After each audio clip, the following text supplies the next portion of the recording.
দর্শক দেখতে পাচ্ছেন ঢাকা বিশ্ববিদ্যালয়ের শিক্ষার্থী এবং পুলিশের মধ্যে ধস্তাধস্তি এর মধ্যে শুরু হয়েছে। দাবি শিক্ষার্থীরা দেখতে পাচ্ছেন দর্শক তারা কিন্তু পুলিশের ব্রেকেট ভেঙে এর মধ্যে ঢুকে পড়েছে সচিবালয় এলাকা জুড়ে। দেখতে পাচ্ছেন ঢাকা বিশ্ববিদ্যালয় কেন্দ্রীয় ছাত্র সংসদ ডাকসু বিবি সাদিক কায়েমের নেতৃত্বে স্বরাষ্ট্র উপদেষ্টার পদত্যাগের দাবিতে যেই সচিবালয় ঘেরাও কর্মসূচি আমরা দেখতে পাচ্ছি, এই কর্মসূচিতে এই মুহূর্তে অসংখ্য শিক্ষার্থী তারা পুলিশের প্রায় 2টি ব্রেকেটের মধ্যে ভেঙেছে, তারা রওনা দিয়েছে সচিবালয়ের উদ্দেশ্যে। আমরা দেখতে পাচ্ছি অসংখ্য শিক্ষার্থী কিন্তু এর মধ্যে যুক্ত হয়েছে, তাদের সাথে স্লোগান দিচ্ছেন শিক্ষার্থীরা।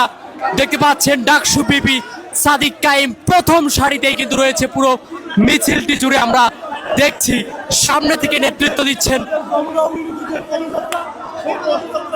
একই সাথে এড়িয়ে 2টি ব্রেকেট কিন্তু অতিক্রম করেছে দাবি শিক্ষার্থীরা।